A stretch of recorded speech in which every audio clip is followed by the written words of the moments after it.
ఈరోజు బీసీ నినాదం మీద కవిత చేస్తున్నటువంటి ధర్నా ఏదైతే ఇందిరా పార్క్ దగ్గర వాళ్ళ ధర్నా కార్యక్రమం తలబెట్టారో నిజంగా చాలా హాస్యాస్పదం. ఎందుకనంటే అసలు కవితకి ఏం హక్కు ఉంది బీసీల గురించి మాట్లాడతాను? 10 సంవత్సరాలు మీరు అధికారంలో ఉండి బీసీలకి మనం న్యాయం చేసిరా మీరు ఆలోచన చేయండి. మేము ఇప్పటికి కూడా అడుగుతా ఉన్నాం, నిజంగా కవితమ్మ గారు నీకు చిత్తశుద్ధి ఉంటే, బీసీల మీద ప్రేమ ఉంటే ఫస్ట్ మీ పార్టీ అధ్యక్షుడిగా బీసీని నియమించండి. మా పార్టీ అధికారంలోకి వస్తే ఒక బీసీని ముఖ్యమంత్రిని చేస్తామని ప్రకటించండి. ఆ రెండు చేసిన తర్వాత నువ్వు ధర్నా చేయి. ఎందుకంటే 10 సంవత్సరాల కాలంలో మీరు దళిత ముఖ్యమంత్రి అని చెప్పేసి దళితులకు మోసం చేసిర్రు, అన్ని వర్గాలను మోసం చేసిర్రు, బీసీలను మోసం చేసిర్రు. ఇవాళ మళ్లీ కొత్త నినాదం పట్టుకొని నువ్వు ధర్నా చేస్తా ఉన్నావు. ఇది కరెక్ట్ కాదు. ఎవ్వరు కూడా మిమ్మల్ని నమ్మరు కాక నమ్మరు ఈ రాష్ట్రంలో.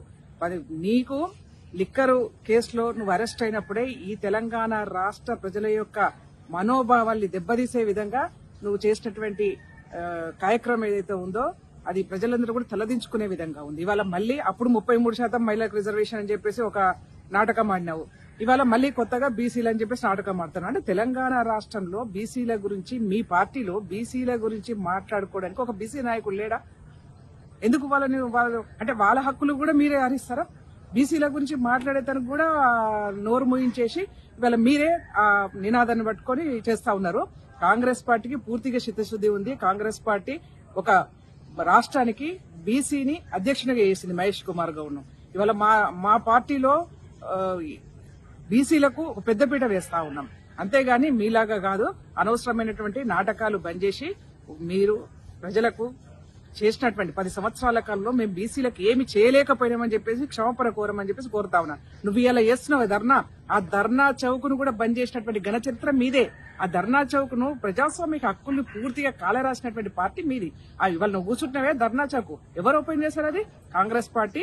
వాళ్ళ ప్రజాస్వామిక హక్కుల్ని ప్రజాస్వామ్యబద్ధంగా ఎవరైనా అక్కడ ధర్నాలు చేసుకోదలుచుకుంటే చేసుకోవచ్చు అని చెప్పేసి మొట్టమొదటిసారిగా అధికారంలోకి రాగానే ఫస్ట్ అక్కడ ధర్నా చౌక్ ను ఓపెన్ చేశాము, ఫ్రీగా వదిలేశాం.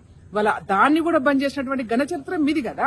అందుకనే ఎట్లాగో మీ నాయన అసెంబ్లీకి రాడు, ప్రజల్లోకి రాడు, ప్రతిపక్షంలో ఉండి ఫామ్ హౌస్ లో ఉంటా అని చెప్పేసి స్పష్టంగా చెప్తా ఉన్నారు. నిన్నగాక మొన్న మీ అన్న కూడా చెప్పినాడు, మేము ప్రజలు తీర్పు ఇవ్వలేదు కాబట్టి మేము ఫామ్ హౌస్ కే పరిమితమని చెప్పి మాట్లాడినారు. కాబట్టి ఇప్పటికైనా వాలంటరీ రిటైర్మెంట్ గా మీ నాన్న తీసేసి మీరే ఒక బీసీ అధ్యక్షుడు, తెలంగాణ రాష్ట్ర సమితికి బీసీ అధ్యక్షుడిని నియమించాలని చెప్పేసి సూచనిస్తా ఉన్నాం.